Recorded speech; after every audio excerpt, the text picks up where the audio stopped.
I'd like to welcome you today to Veterinarians Without Borders World Environment Day webinar. So we'd like to start with a land acknowledgement. So Veterinarians Without Borders board members, staff, volunteers, donors, and supporters live and work on the traditional territories of many Indigenous peoples across North America, the traditional stewards of these lands who've been living and working for thousands of years.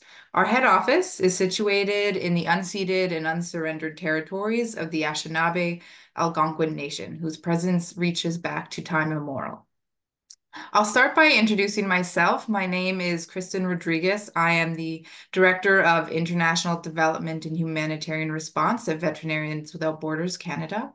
I have been working in the global health and environment field for about 15 years with, I guess, my bachelor's in environment resource management and my master's in global health. So today we will be welcoming you to our World Environment Day webinar, which is held on June 15th, World Environment Day, the largest global platform for environmental public outreach.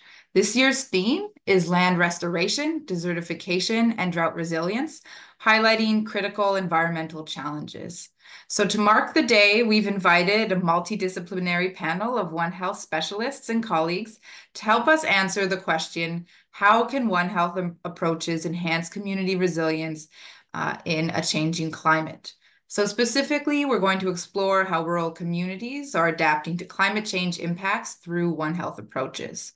So throughout the webinar, we do encourage your active participation. So we will be going through each speaker's presentation and then afterwards opening the floor for any Q&A. So if you have any questions that do pop out throughout the presentations, please just put them in the chat and we'll address them during the Q&A following the speaker's presentations. So just before we start off, I would like to quickly introduce the concept of One Health. As it is a critical component to Veterinarians Without Borders work. So Veterinarians Without Borders embraces the One Health approach, which really emphasizes the interconnectedness of human, animal, and environmental health.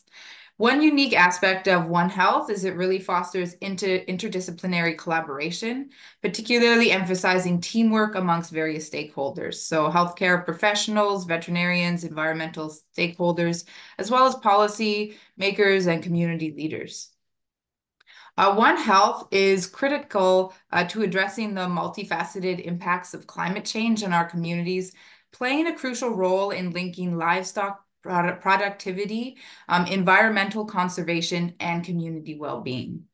Sustainable livestock practices such as proper grazing management do enhance soil health and prevent degradation, while integrating livestock with crop production helps reduce the need for chemical inputs, promotes environmental health.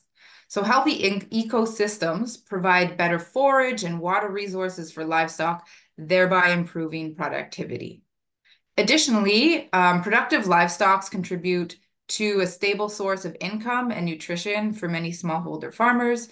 They enhance household food security. So livestock health reduces the risk of zoonotic diseases, safeguards both animal and human health, and provides economic stability for livestock farming while also allowing access to education, healthcare, and other essential services. Finally, conservation efforts ensure that the sustainability of natural resources on which communities where VWB works depend on for their livelihoods, while healthy environments can help mitigate the impact of natural disasters and climate change, thus helping community resilience. So clean air, water, and healthy soils are fundamental to the overall public health and quality of life. And by recognizing and fostering the interconnections between these elements, we can help develop holistic approaches that ensure the sustainable and resilient development of rural communities, benefiting people, animal, and the environment. So today, as you can see, we have three experts from a diverse fields to guide our conversations. The first speaker will be Dr. Katinka Balogh, who will discuss how the One Health framework integrates the environmental sector, to address issues like antimicrobial resistance, and extends its applicability to non-communicable challenges such as environmental pollution. Then we have Dr. Silvia Sapuro, who will explore the concept of One Health through the lens of Indigenous knowledge and practices in Peru and Canada. She will share how the Indigenous communities integrate their deep connections with animals, plants, and the environment into a holistic health framework. And last but not least, we'll have Donald Hilborn, who will discuss how to enhance agricultural sustainability by integrating manure management and crop optimization techniques from field to feed, drawing on his recent VWB volunteer experience at Wakulima Dairy in Kenya. So I'll begin by just introducing our first speaker, Dr. Katinka de Balogh. So Dr. Katinka is the former senior animal health and production officer at the Food and Agriculture Organization of the United Nations. In Berlin, obtained her doctorate in tropical parasitology from the Tropical Institute of the University of Munich in 1984. She specialized in tropical animal production and health in France and in veterinary public health in the Netherlands. After a short career as a zoo veterinarian in the Rotterdam Zoo, she moved to Africa, where she worked for 9 years as a district veterinarian officer in rural Zambia and lecturer at the veterinary faculties of Lusaka in Zambia and Maputo in Mozambique. In 1997, she started as a lecturer in the VPH and international coordinator at the veterinary faculty in Utrecht, the Netherlands. From 2002 and 2022, she worked at the Food and Agriculture Organization of the United Nations in Rome, Italy, and was the FAO focal point on One Health and its linkages with the World Organization for Animal Health and the World Health Organization. So Katinka now serves on the VWB Canada Board of Directors, leveraging her extensive experience in global initiatives. So without further ado, I'll pass the presentation over to Dr. Katinka. Thank you very much, Kirsten. That's very kind for the introduction. And good afternoon or good morning to all of you. I hope you can see my presentation. I'm moving into presentation mode. I think you can all see it now, correct? Great. So, yeah, today, World Environment Day, I think it's a very important point, especially if we think of all the climate changes that are happening and that currently we are living. I live in Europe, and currently there are huge floodings in Germany ongoing. And so day by day, we see the huge impact of climate change. If I just wanted to provide kind of the official definition or the latest definition for One Health that was developed by the One Health high-level expert panel that was established by the United Nations. And this is the definition in 2021. And here clearly One Health, it shows that it's an integrated, unifying approach. And as mentioned, it looks at the sustainable balance to optimize the health of people, animals, and the ecosystem. It also recognizes the interlinkages, and that, for example, the health of humans, domestic and wild animals, plants, and the environment are very closely interlinked and dependent. And it's important is to mobilize multiple sectors. And here we have often the ministries of health, the ministries of agriculture, ministries of environment or education and finance that work together, as well as many different disciplines. Initially, it was very much human health and animal health, so veterinarians and human and physicians. But we have realized that also there is great importance to involve the social sciences. And if we see, we need economists, sociologists, but also anthropologists play a very important role in developing and also in communicating One Health. And then the communities. In this definition, it's the first time where clearly communities are being mentioned, and we need to take a whole of society approach. Also, there is mention in this definition of clean water, energy and air, safe and nutritious food, but also climate change, taking action on climate change and contributing to the sustainable development. So you see, this is a quite large, encompassing definition. And this is the pictorial that goes with it that shows the various interactions, but also here important on the right side, the rural, urban, and mobile communities. We know that especially in Africa and also in Asia, we have pastoralists and people that move over large distances. And we have seen, like, for example, COVID-19 has extremely impacted, the ability of the people moving in search of pastures for their animals. And this also had a big effect on the conflicts that happened at the places where they conflicted with, for example, sedentary farmers and communities. And then here to mention on the middle, the communication, collaboration, and coordination between all the sectors, and the importance of capacity building. Nowadays, we see at university level, there are many new courses, there are masters, PhDs on One Health. So clearly for the professionals of the futures, it's very important that they take this holistic view of addressing the health threat at the interface. So just to mention here the quadripartite, so this is the Food and Agriculture Organization, the World Health Organization, the World Organization for Animal Health, previously called OIE, as well as the United Nations Environment Program. This has been the last one to join the initial tripartite to form the quadripartite. And here in these different action tracks, you see how this strengthening of capacities of health systems. And initially, One Health was more developed for addressing emerging and re-emerging zoonotic diseases and pandemics. But we have seen its importance also to address the diseases that are endemic, and especially the zoonotic diseases, but also food safety issues and antimicrobial resistance. There is a specific action track on the integrating the environment, as we have seen that this has been the sector that has taken more time to be more integrated and to be a full part of the One Health approach. So we're living in a time where there are many changes happening. We see, artificial intelligence, but very prominently climate change, and therefore it's called now the climate crisis. We are beyond just only addressing the change, but we need to have rapid actions to address all the changes that are happening. But we have new pathogens, environmental pollutants, antimicrobial resistance, etc. And also, in addition, we are living in times where there are wars and many conflicts happening in the world. And after COVID-19, I think the world has recognized these very close interactions that exist. We live in a very quickly urbanizing world. Never before there have been so many people living in the planet.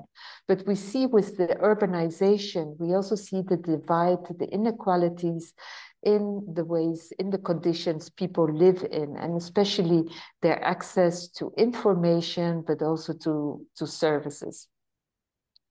Furthermore, man-made habitat losses. We see the destruction and degradation, as well as the fragmentation of habitats. For example, the deforestation to have cattle introduced into areas, and this specifically we see in the Amazon region. But we also see that the building of roads for easier circulation or access to areas that previously had been uninhabited, for example, for mining or for petrol extractions or forest extractions, timber extractions. Here suddenly people get into close contact also with wild animals and possibly with their viruses they're harboring. So the impact of climate change is multiple. We have droughts, floodings, but also wildfires, and Canada has suffered a lot of the wildfires in the last year. And I understand that still, even in the cold areas, there is still some smoldering of fires on the ground. But also we have seen hurricanes, sandstorms, that have affected very much the communities as well, not only themselves, but also the animals. And then another issue that we have seen is the migration of animals. I already mentioned people coming into contact with new forms of wildlife.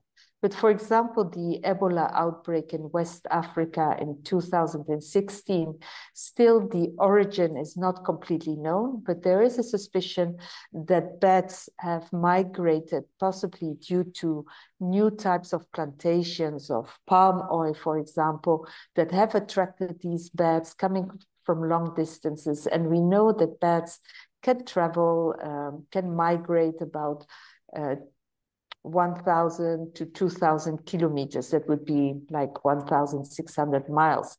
So these are huge distances. And we know that bats are the only flying mammals, and they harbor many of the viruses, but also bacteria and fungi that can then spread to humans and cause major outbreaks.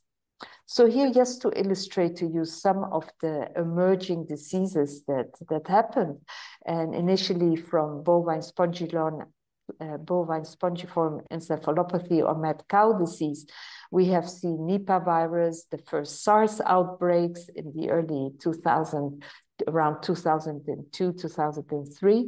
But since we have had the H5N1, that was really the one that gave rise to the development of the One Health approach, seeing that wild birds were the ones transmitting the virus to poultry, but also to humans. And currently, there are many outbreaks going around the world. We see all the continents except Australia affected by H5N1, a new outbreak that happened over the last years.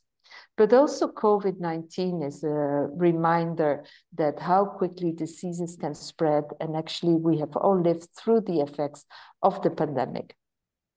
So communities are clearly at the core. They are the ones suffering mostly from the effects of climate change, but also they are the ones developing the coping mechanisms. And here we see that this multidisciplinarity that One Health brings with it by addressing problems in a holistic manner. We see, for example, that with rising climates, also there is more migration of vectors, and the transmission of vector-borne diseases are entering into areas where they didn't exist before. And therefore, clearly also here, the One Health approach, working closely with the communities, developing the coping mechanisms that they are suffering from day to day and the risks they are being exposed to. The One Health approach, bringing together these different sectors and trying to find solutions that are acceptable for the communities and are also practicable. I just put these pictures to illustrate that there are many traditional coping mechanisms. So for example, building houses on stilts is already a way of how to address rising water levels, but also the development of local water sources, digging wells, enabling this water for not only for human, but also for animal consumption, as well as building, for example, specific types of shades or planting trees to provide shade for animals in order to help them to cope with climate change. And with these few illustrations, I would thank you very much for your attention and pass it back to Kristen. Over to you. Thank you. Great. Thank you very much, Katinka, for that lovely presentation. I'll introduce, our second speaker for the panel. So our second speaker is Dr. Silvia Sarapura. Silvia studied in Peru before earning her Master's of Science and PhD from the University of Guelph School of Environmental Design and Rural Development. With a focus on rural planning for development, gender transformative change in agricultural research and development, Silvia has garnered over 15 years of global experience. Her research has spanned multiple continents, continents, including Africa, Asia, Southeast Asia, and Latin America, establishing her as a leader in international rural and agricultural development strategies. Initially engaged with the International Potato Center in Peru, focusing on food security and agricultural systems development, Sylvia transitioned to a pivotal role at the Royal Tropical Institute in the Netherlands up till July 2019 as a postdoctoral fellow with World Fish, SIGAR, and she was a member of the global scientific team on aquatic agricultural systems, implementing the research and development approach across 5 countries in Asia, Oceania, and Africa. Sylvia's work continues to influence global policies on gender equality and agricultural development. So with that, I would like to pass the stage over to Sylvia to speak on One Health through the lens of Indigenous knowledge and practices.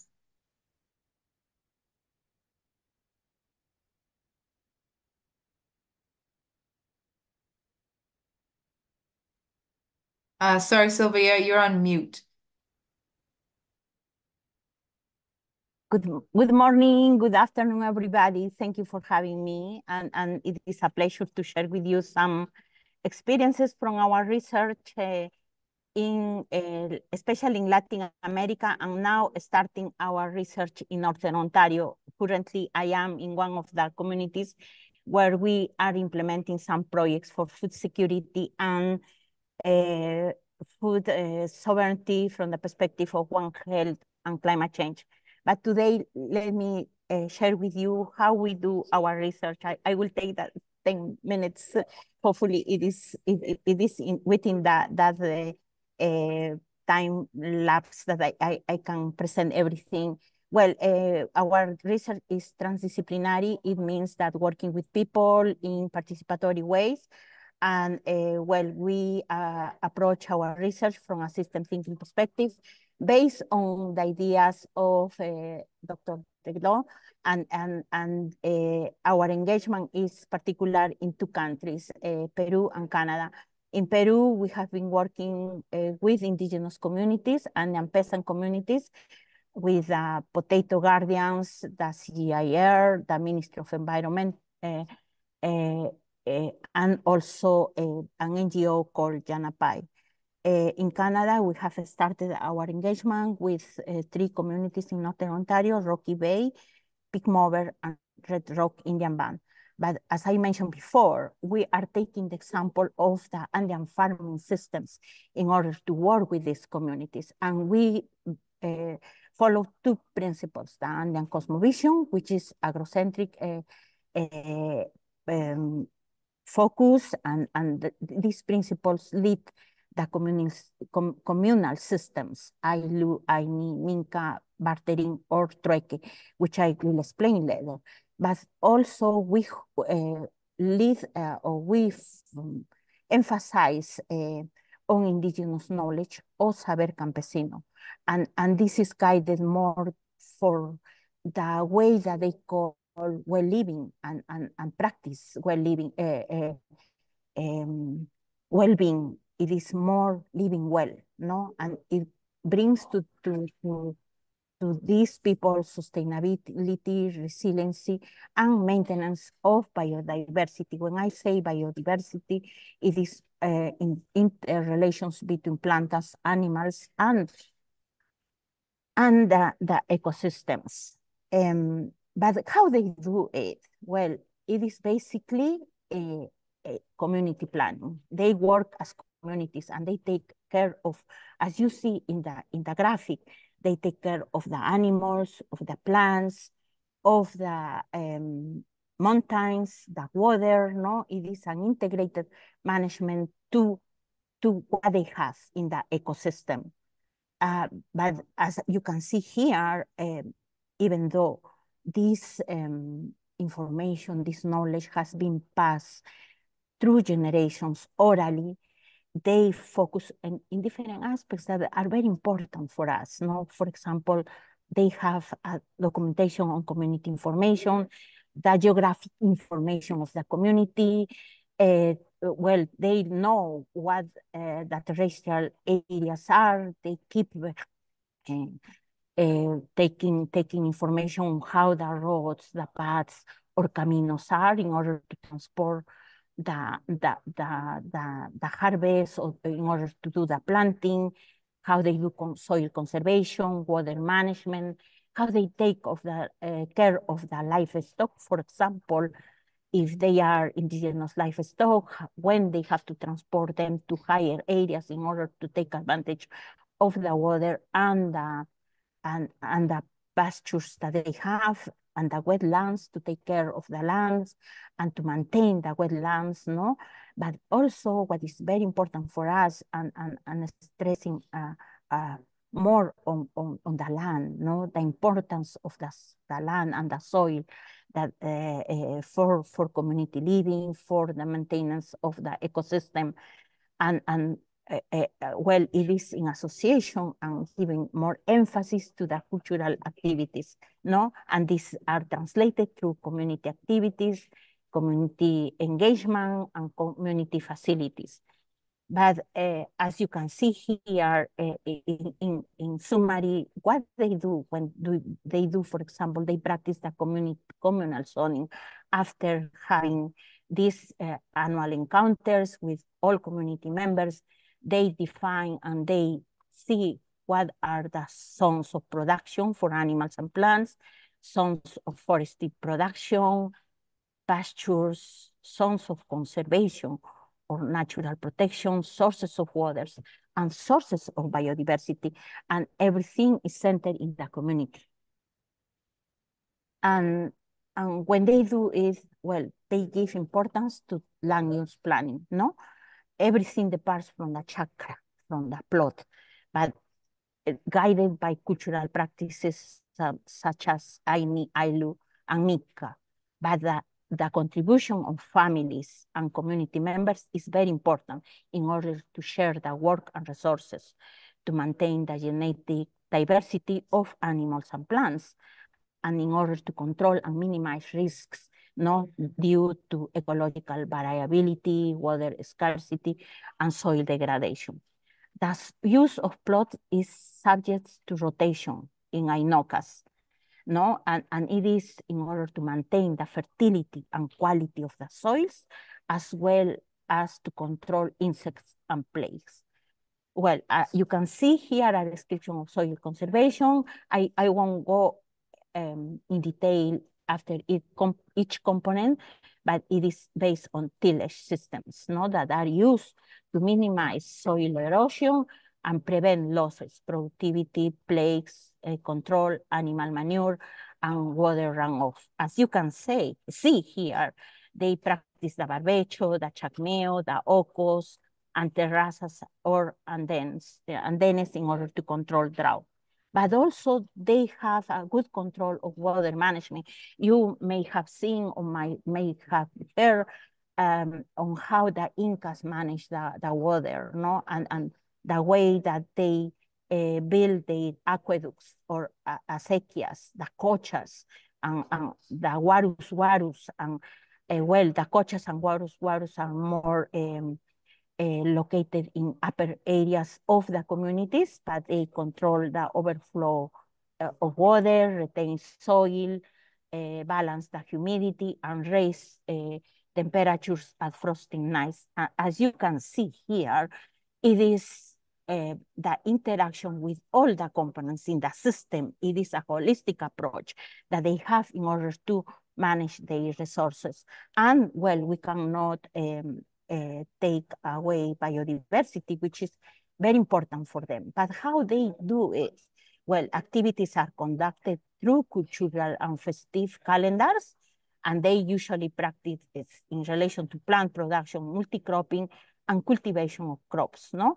But how they depend on the manure, for example, from llamas, from guinea pigs, is very important because it is a kind of circular economy that they practice in order to maintain the resources, no? They take advantage of all resources that they have, and they use them adequately.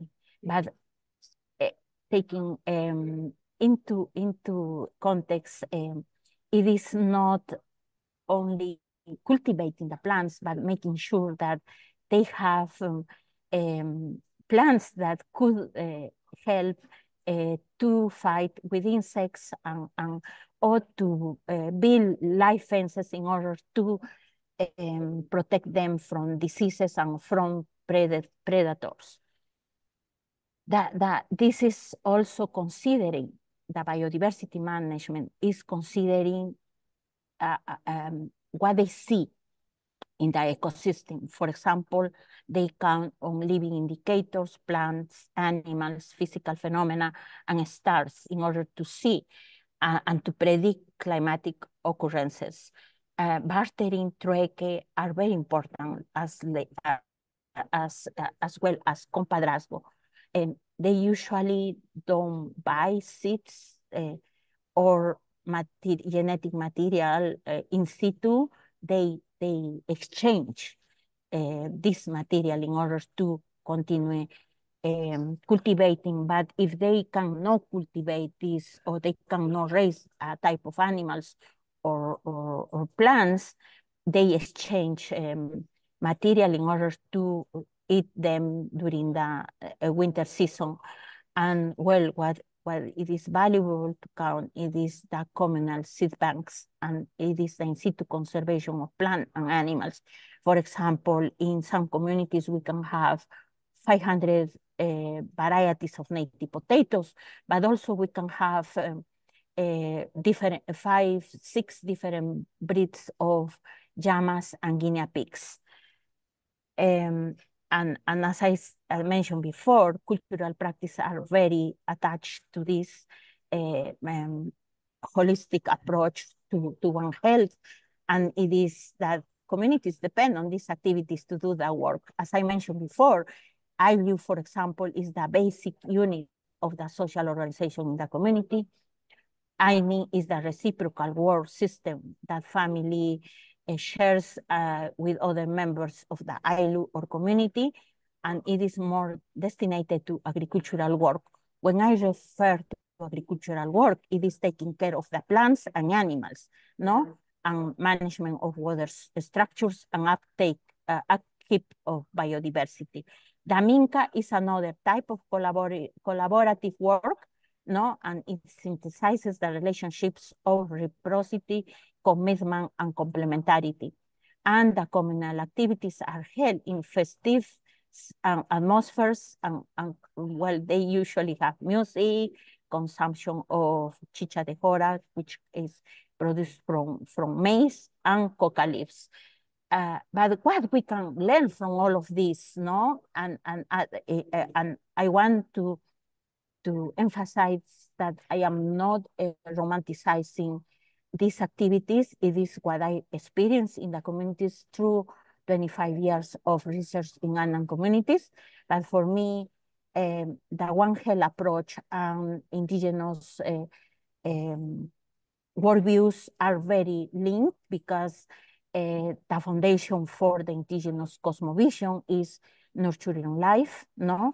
It is a holistic integration of the local pacha, that the living natural collectivity of all beings through space and time, and giving importance to the runas, humans, the salka, the nature, and apus and wakas and deities.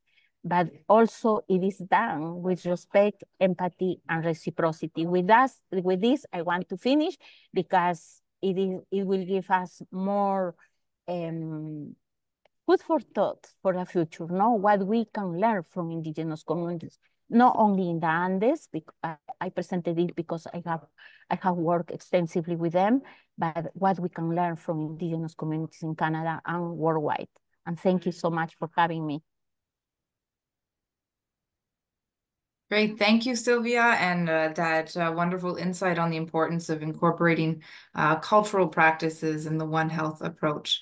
I'm going to move on to our next speaker, Donald Hilborn. He's a former agricultural engineer at the Ontario Ministry of Agriculture, Food and Rural Affairs. Donald enjoyed a dedicated 37-year career as an agricultural engineer with the Ontario Ministry of Agriculture, Food and Rural Affairs. His work focused on supporting livestock farms and expanding into diverse projects like soil drainage, renewable energy, and nutrient management. Upon retiring, Donald's commitment to agricultural development extends globally through his volunteer work in Africa, where he's completed 3 projects.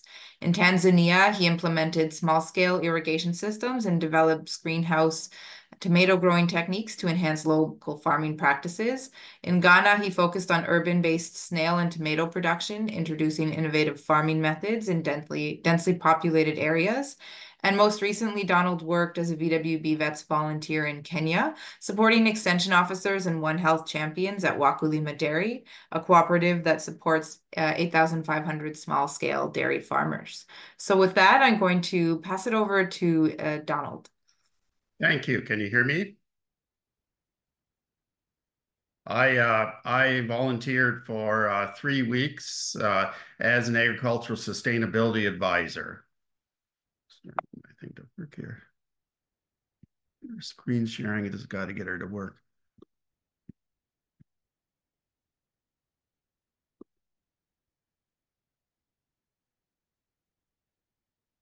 And as Spoke and I, we were posted at a dairy. So this is a cooperative of 8,500 farmers. Just to put that into perspective, that's more farmers than dairy farmers than there is in Canada. So there was 3 vets and myself there and a coordinator.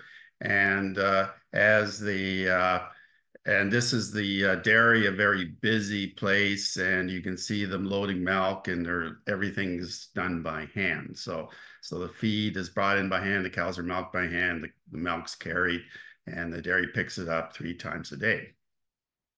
As the vets were talking to the farmers about herd health and herd comfort, I was talking to the farmers and the advisors about feed and fertilizing and crop production. They were standing beside silage, and that is chopped maize, and you put it in a bag, and you hold it there without the absence of air.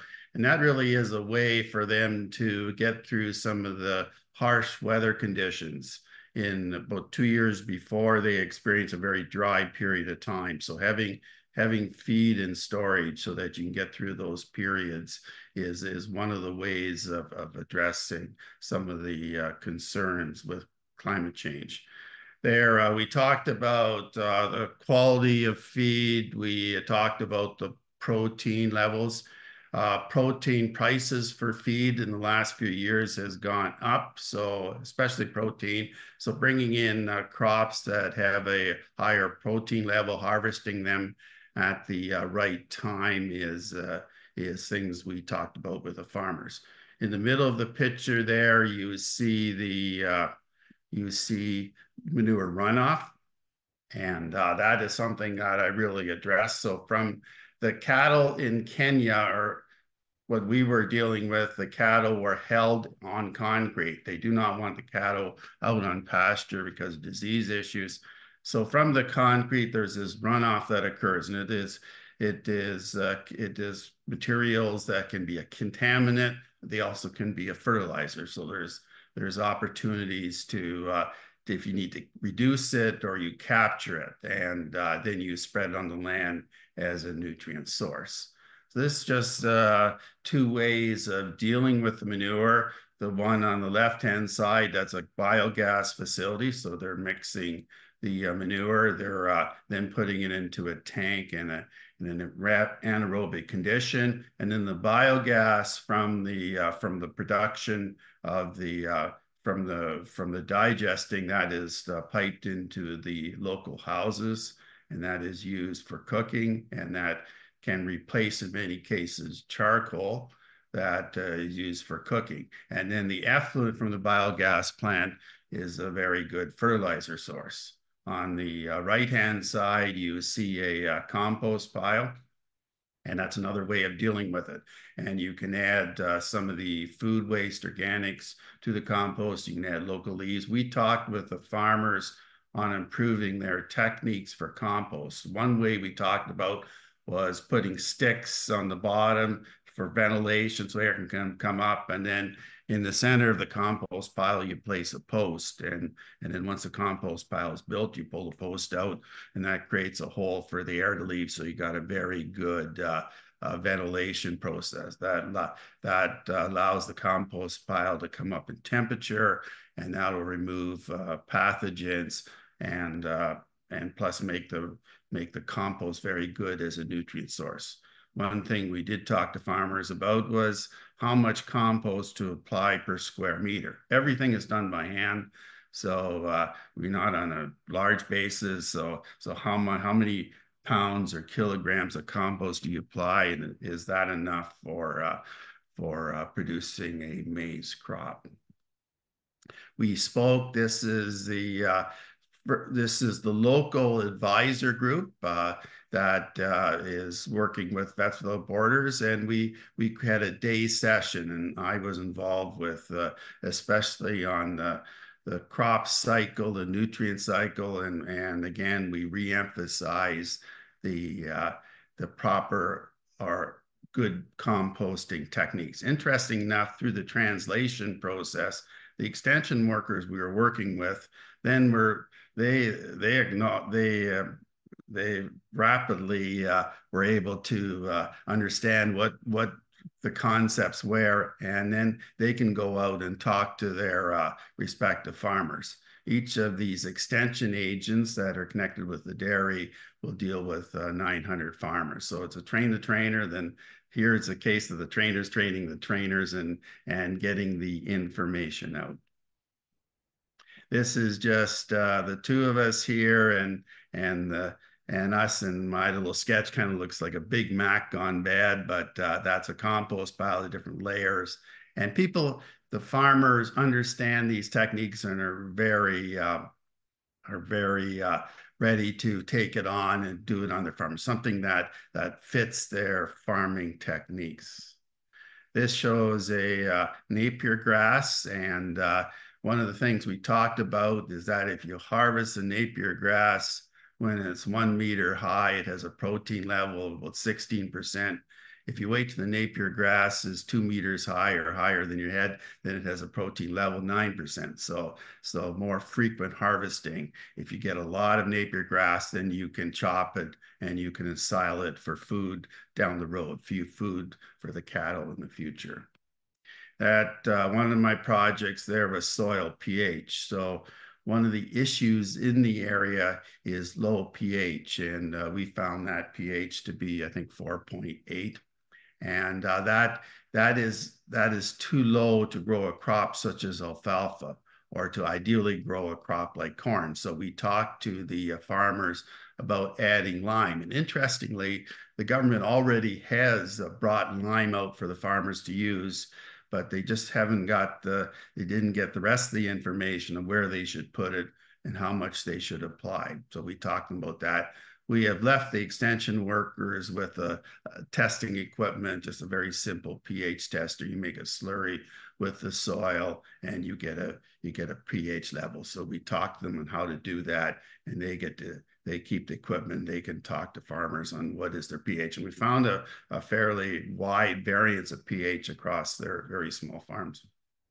And I think this is my last slide here, but that's a difference between a poor crop of maize or corn and a good crop of maize or corn. These were just taken while I was there. So if we can work with farmers to provide proper fertility, to keep the soil structure good so it maintains the moisture in drought seasons, we can have the opportunity of producing far more crops in their small acreage. I think that's our last group. That's a picture of us and the extension staff. Thanks. Great. Thank you, Donald, for that presentation. With that, I would like to open up the discussion for any participants to ask questions for our panelists. I'll start by directing a question towards Katinka. So Katinka, you talked both about rural and urban cities and pollution. And so just thinking about that, when we look at pollution from cities, particularly in low and medium income countries, it's an increasing health concern.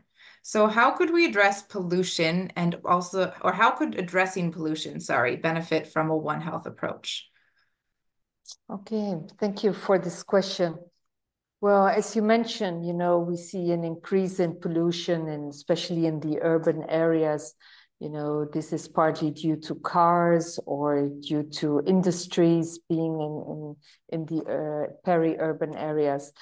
If we look at the One Health approach, where we look at the health from different angles, and we have the different disciplines working together. Also for pollution, it is while One Health was developed initially for infectious diseases, but we see pollution is a very good example that would also affect the health of humans, of animals, of the environment. And it clearly benefits from this One Health approach by, for example, bringing the different stakeholders together and trying to find solutions, common solutions. Another type of pollution, for example, is the haze, and that is the burning of rice stubs. We see very frequently in Asia. And even just very recently, New Delhi was facing terrible pollution because of the farmers in the surrounding are burning the rice stubs. And this clearly affects the health of the people in the cities, but also of the animals in the environment. So currently they're looking at new solutions because the farmers do that to fertilize the soil so that the residues, they cannot earn any money with that. So then by burning the fields, they expect to increase the fertility, and possibly Donald knows much more about this. But clearly here, trying to find alternatives. And for example, in Thailand, they started to buy up the rice stubs and make, for example, disposable plates and cutlery instead of having the plastics, the plastic plates, the plastic cutlery. Now there is some startups, some small industries starting to process these rice stub residues. So here we see by bringing together the different stakeholders and trying to find practicable solutions is one way how we can improve the health of peoples, of animals, and of the environment. Thank you.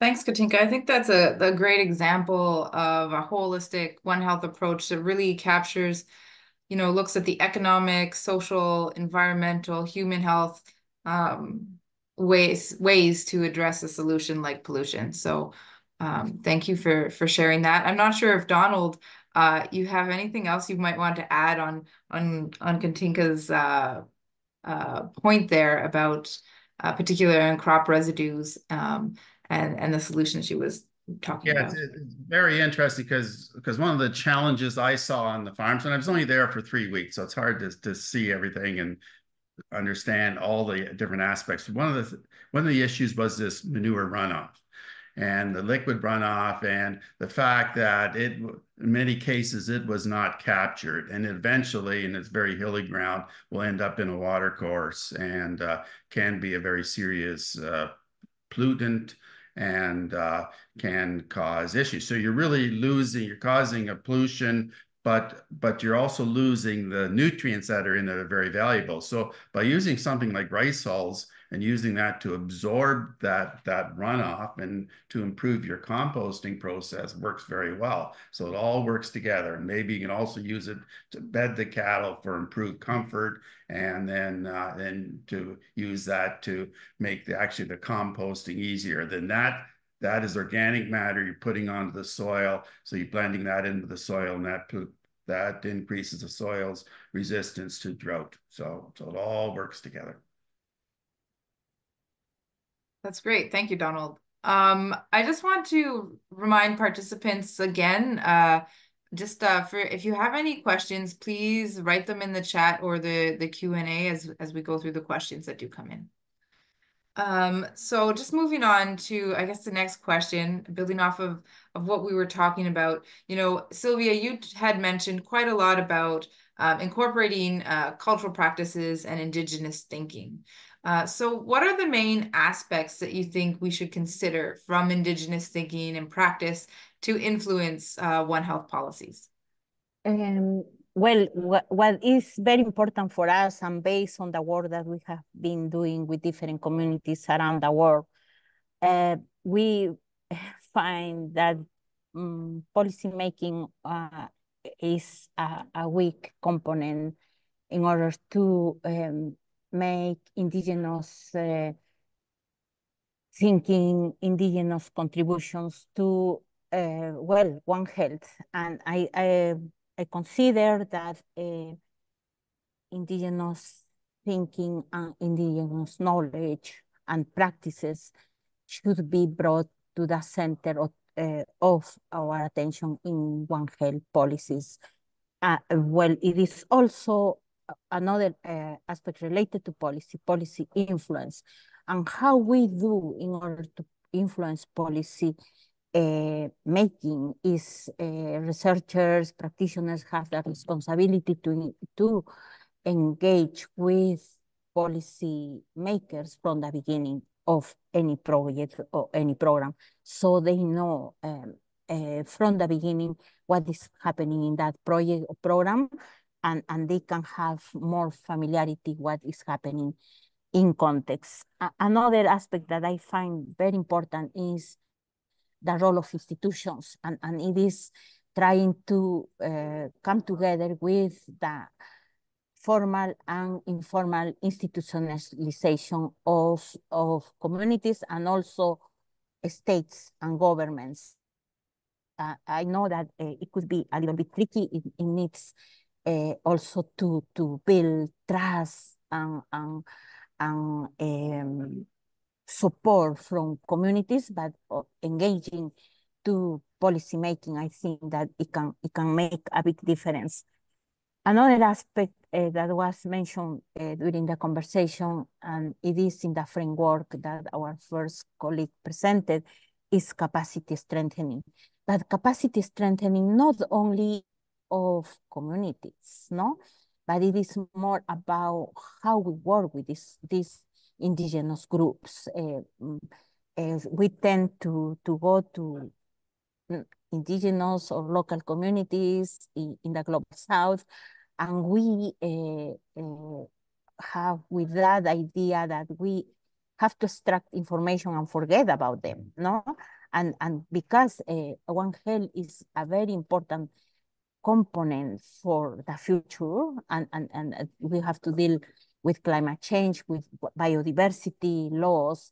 I think that it is very important to consider, no? To teach and to put, for example, new generations in the spot, and to know that there are different ways of doing research or engaging with communities that is not the mainstreaming that we have been used to practice. And building platforms is very important. Building platforms, but engaging different actors, not only public actors or private actors, but also academia and practitioners. That is very important for us. Great, thank you, Sylvia. I think you bring up some great points on how we should properly engage actors and create platforms to ensure that Indigenous voices really are able to not just inform, but influence as well, and guide One Health policies and implementation. So thank you for that. We have one other question just from the Q&A that I just wanted to pass out. So Katinka, you mentioned the issue with high urban populations. How can the Indigenous and rural knowledge and techniques shared be applied to urban settings? Thank you. Well, actually, if we see, for example, where the urban areas are, or let's see where the mega cities are. Currently, most of the mega cities are in Southeast and East Asia. You know, this is where we have New Delhi, we have Tokyo, we have. But while the population growth is expected to be in Africa for the years to come, often what we see that especially the poorer people are the ones that are migrating to the cities. And I think Sylvia illustrated very beautifully, you know, how indigenous communities, they have their cosmovision. And I think many of these people, while they migrate to the cities, there is the danger that they that their vision will not be able to implement them. But I think looking at small communities in the urban and peri-urban area to have this social cohesion among them and to facilitate that they will be able to practice, you know, their beliefs and also to find more acceptance and more recognition of the beliefs of the indigenous communities. We often see that they're very much discriminated in, especially in the urban areas where they have to do, you know, the poor man's job. And I think valuing much more their beliefs and also their insights, I think that would also give them much more self-confidence and also much more recognition of the important role that they can play. I often think, you know, if catastrophes happen, be it, you know, wars or be it natural disasters, I think people in cities will not be able to survive. It's the people in the rural areas that are more self-sufficient. They are the ones that will be able to survive and cope much better than the people in cities. So I think therefore valuing these indigenous knowledge, I think it needs to be recognized much, much more, the big value that they have. Thank you. Great. Thank you, Katinka. I'm just going to ask one final question from the chat. I'll pose it to the panelists. So this is for everyone, and I think it's also a good way to kind of wrap up our panel for today. But how do we ensure the One Health approach will work well while facing the challenge of not belonging to one particular sector? So really truly encompassing all the different sectors and that multi-sectoral approach. So that everyone can feel that it is, you know, they're part of the larger solution and not just kind of building off of someone else's issue and that divide that we might often see practically when implementing. So if everyone could just keep their response to maybe just a minute and then throw in a key takeaway. After that, we'll just wrap up the session. So I'm not sure who would like to start. Well, just on, I can speak, but the concept of working together. So we're the vets and myself, I think we worked off of each other. Each one learned, and we then, and I think the extension agents, the people that we were training, like the concept. So the ability to put people together to work or volunteer. Great, thanks, Donald. Sylvia? Yes, thank you, Donald, for this. And I adding to what you mentioned, I think it is very important considering that to know, to start working with communities in what they really need, no, and what their concerns are. And in order to bring all the components of the system, what we conduct is historical analysis of communities using participatory action development or participatory action research, given the context that we have our programs and projects. And after we do we conduct an historical analysis, we do a visioning exercise, how communities, how people envision their future, no, based on the events that maybe affected them in the past and going forward to the future. The visioning exercise help them to have common goals. Thanks, Sylvia. Yes, I think picking up on the last point that Sylvia says, I think there's three key ingredients. One is, as she mentioned, the common goal. You have to have common objectives of the different sectors. But another thing is to have shared benefits. It's not that, you know, only one sector has the benefits, but they need to be shared somehow. And the third one is really to have trust. You build, you know, it's not only collaboration between institutions, but it's between people and between disciplines, between people in these disciplines. So it's this working together and having this interaction and building this trust that makes really One Health work at all levels, and especially at the community. Thank you. Great, thank you, Katinka. And with that, I think we're going to wrap on that note. So thank you, Donald, Katinka, and Sylvia for all your input and the discussions today.